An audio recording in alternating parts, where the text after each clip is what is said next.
با سلام و درود خدمت شما. قسمت دوم از خلاصه کتاب نیمه تاریک وجود را با هم مرور می کنیم.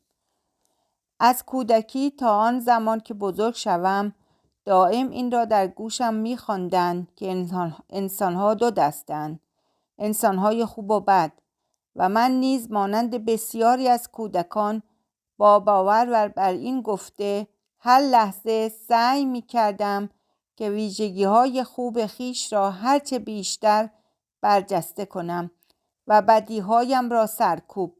من دائم در تلاش بودم تا آن بخش‌هایی از وجودم که برای پدر و مادر، خواهر و برادرها و دیگران قابل پذیرش نبود را کتمان نمایم. هرچه بزرگتر شدم، هرچه افراد پخته‌تر و با تجربه تر وارد زندگیم شدند، من بیشتر آموختم که باید بخش‌های بیشتری از وجود خیش را پنهان سازم. گاه شبها تا ساعتها بیدار بودم و تنها به این فکر می کردم که چرا اینقدر دختر بدی هستم و چطور این اخلاقیات منفی در من یکجا جمع شدند. من حتی نگران خواهر و برادرهای خودم هم بودم، این که آنها نیز نواقصی داشتند و هر بار که در اثر این کمبودها کاری انجام می‌دادند آن وقت مشکل مضاعفی پیش می آمد. همیشه می شنیدم که مردم مشکلدار و دردسرساز به زندان می روند. پس ترس تمام وجودم را فرا می گرفت که مبادا با وجود این مشکلها روزی برسد که مجبور باشم خانواده و دوستان خود را از پشت میله های زندان ملاقات کنم. با این ترس بود که به این نتیجه رسیدم باید جنبه های ناخوشایند وجود خود را پنهان نمایم تا بتوانم همیشه مورد پسند دیگران قرار بگیرم.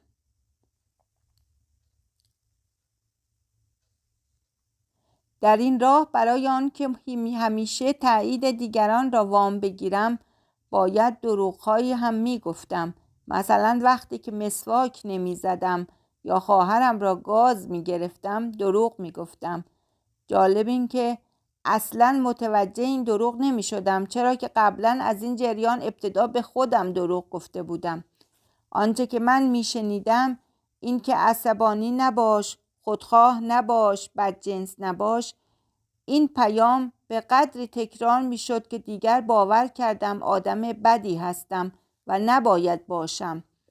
اما مسئله این نبود که من گاه عصبانی می شدم و گاه تمام شیرینی ها را برای خودم می خواستم، ولی فکر این که این بدجنسی ها باید در وجودم نباشد مرا بر آن داشت که اگر بخواهم در خانواده بمانم و فرد خوبی محسوب شوم باید از شر تمام این وسوسه ها خلاصی یابم. همین کار را هم کردم و به قدری آنها را پس زدم که در نهانخانه ذهنم مدفون شدند و دیگر هیچ سراغی از آنها نگرفتم. این خصوصیات بد من سایه‌ای شدند در عمق وجودم. هرچه بزرگتر می شدم آنها را بیشتر به عقب می راندم. وقتی که به سن نوجوانی رسیدم، وقتی که به خودم نگاه می کردم می دیدم که چقدر از خودم را فراموش کردم و چه بخش‌هایی از من اکنون دیگر در وجودم نیستند. اینجا بود که شدم یک بمب ساعتی و منتظر بودم تا اولین کسی را که سر راهم قرار می‌گیرد منفجر و نابود سازم. من ویژگی‌های بد خود را مدفون کرده بودم، اما این پایان کار نبود، چرا که علاوه بر این درست نقطه متضاد آن را نیز پس زده بودم. من به قدری محو پنهان کردن زشتی‌های خیش بودم که دیگر از دیدن زیبایی‌های خود نیز غافل مانده بودم. من هرگز نتوانستم بخشنده و سخاوتمند باشم و از این حس خوب بهره بگیرم، چرا که وقت خود را صرف درست کردن ماسکی برای پوشاندن حرص و طمع خیش کرده بودم. درباره خصوصیات و توانایی‌های خودم همیشه به دیگران دروغ میگفتم. چیزی از خودم ساخته بودم که اصلاً شبیه من نبود. از آنجا که بی اندازه روی خود کار کرده بودم تا همیشه بخشی از وجودم را پنهان سازم، پس دیگر نمی توانستم حضور دیگرانی را تحمل کنم که گاه قصد داشتند از نقصها و کاستیها حرفی به میان بیاورند. کم حوصله بودم و دیگران را قضاوت می کردم. به نظر من هیچ کس آنقدر که نشان میداد آدم خوبی نبود. دنیا جایی بود پر از وحشت و استرس و من نیز ناگهان به زندگی هل داده شده بودم و با مشکلات دست و پنجه نرم می کردم. چرا که من در یک خانواده نادرست به دنیا آمده بودم. دوستان نادرستی داشتم، چهره و اندام نامتعارفی داشتم و در شهر اشتباهی به دنیا آمده بودم و به مدرسه اشتباهی هم می رفتم. من با تمام وجود باور داشتم که علت این همه خشم و نارضایتی من فقط و فقط آن شرایط بیرونی است. با خود فکر می کردم که اگر در یک خانواده ثروتمند به دنیا آمده بودم، اگر در اروپا زندگی می کردم و به مدرسه شبانه روزی می رفتم، اگر می توانستم هر روز لباسهای شیک و گران قیمت بپوشم و اگر حساب بانکی پروپیمانی داشتم، دیگر چیزی کم نداشتم و هیچ یک از این مشکلات نیز به سراغم نمی آمد. اگر این تو بود و اگر آن تو بود، من درگیر این خیال بافی های بیفایده شده بودم و پس از چندی همین اگرها مرا به ورطه بدترین کابوس زندگیم کشاند و متوجه شدم هیچ یک از این اگرها اثری ندارد و من همینی هستم که هستم. فردی لاغر با عیب و نقص، عصبی و با خانواده‌ای متوسط. این افکار همیشه با من بود. 17 سال طول کشید تا بتوانم با آن که هستم یکی شوم و خودم را همان گونه که هستم بپذیرم و قبول کنم که باهوش، زیبا و دارای کم و کاستی هستم. این مسئله تا به امروز هم ادامه دارد و من سعی دارم هرچه بیشتر با خودم به صلح برسم. تنها دلیلی که باید برای تمرکز و کار کردن روی سایه داشت این است که از این راه میتوان به درد و رنجی که همیشه با ما بوده است پایان داد. ما باید پنهان کردن خودمان را کنار بگذاریم، هم از خود و هم از دیگران. دلیلی برای این پنهانکاری بزرگ وجود ندارد. با این قبیل کارها ما به این نتیجه میرسیم که دنیا فقط پاداشهای خود را به کسانی میدهد که از هر نظر خوب و شایسته هستند. پس ما نیز باید شایسته باشیم، اما پس از مدتی در میابیم که برای این خوب بودن و برای رسیدن به شایستگی ها باید تاوان زیادی پرداخت کرد. اگرچه قرار دادن افراد کامل و بی‌نقص در هر زمینه‌ای به فرسایش روحی و تحلیل قوای ذهنی و حسی و جسمی ما منجر خواهد شد، در این سالها من افراد بیشماری را دیدم که از مسائل و مشکلات مختلف رنج میبرند. اعتیاد، افسردگی، بیخوابی و شکست‌های عاطفی.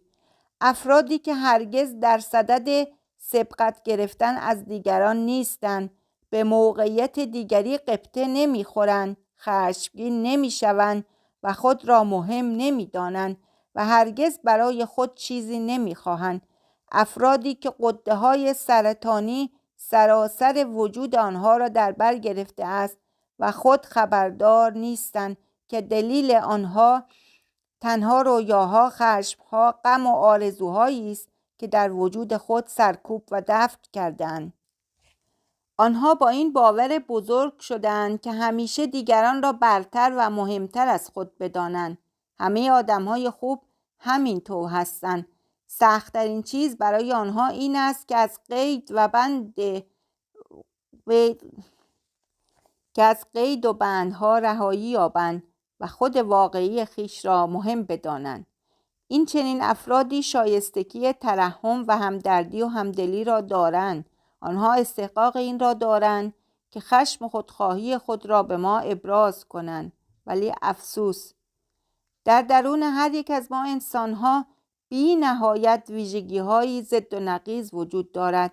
ما باید به تمامی این ابعاد وجودی خویش احترام بگذاریم و هرچه در درونمان است، خوبی و بدی، تاریکی و روشنایی، توانمندی و ضعف، درستکاری و نادرستی، همه را بپذیریم و هر یک را در آغوش بگیریم. اگر باور دارید که فردی ضعیف و ناتوان هستید، باید در خویشتن به جستجو بپردازید و توانایی‌های خویش را دریابید. اگر ترس بر وجودتان سایه افکنده، سری به درون خود بزنید و شهامت را پیدا کنید. اگر احساس می‌کنید که ظلمی به شما روا شده و مظلوم هستید، با جستجوی درونی خویش ظالم را پیدا کنید. این حق طبیعی شماست که انسانی کامل باشید و از همه چیز این دنیا بهره‌مند گردید. این امر محقق نخواهد شد تا زمانی که شما خود دروازه‌های قلبتان را به سوی دنیا باز کنید. شما هنگامی می‌توانید به عمیق‌ترین و تاریک‌ترین گوشه قلبتان سر بزنید که به طور کامل با تاریکی روبرو شوید. آن را در آغوش بگیرید و پذیرایش گردید. وقتی می توانید به روشنبینی واقعی برسید که به درک کامل تاریکی رسیده باشید. میگویند کار و تمرکز روی سایه نوعی مبارزه درونی و دلی است. وقتی که به چنین کاری مبادرت کردید، به چنان سطح بالایی از آگاهی خواهید رسید که قلب خود را به سوی تمام بشریت باز خواهید نمود. هر چیزی که ما آن را بد بدانیم و در مقابلش مقاومتی از خود نشان دهیم، برعکس چنان جان می‌گیرد که شایستگی‌های ما را زیر سوال می‌برد.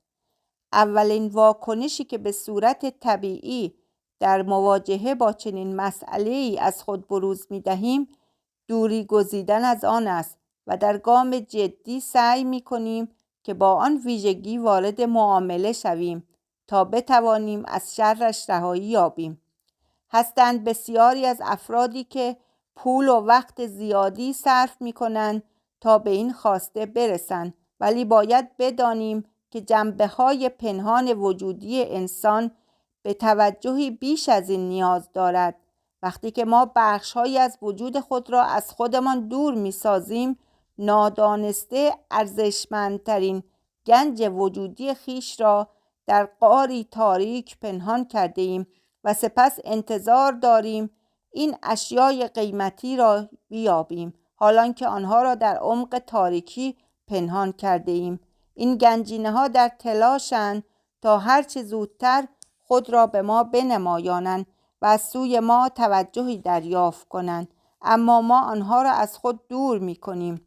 وجود آنها و ما درست مانند توپ بادی بزرگی است که سعی داریم آن را با فشار زیاد همچنان ته آب نگه داریم، اما وقتی که فقط کمی از این فشار کاسته می شود، آن توپ به ناگاه بیرون می جهد. وقتی که انتخاب می کنیم که بخش‌هایی از وجودمان را به عرصه ظهور برسند، بدین معنی است که مجبور هستیم انرژی روانی بسیاری را صرف پنهان نمودن آن بکنیم. رابرت بلی نویسنده و شاعر بزرگ سایه را به سان کوله پشتی نامرئی می‌داند که هر یک از ما آن را به دوش داریم و در طی سالیان رشد خود هر صفتی را که مورد اقبال و خوشایند دوستان و اطرافیانمان نباشد، درون آن کوله پشتی جا می‌دهیم. وی عقیده دارد که در چند دهه اول زندگی خود انسان به پر کردن و پنهان کردن ویژگی‌های خود در این کوله پشتی مشغول است و پس از آن شروع به بیرون آوردن آن خصایص از کوله پشتی می‌کند تا بار خود را سبکتر کند.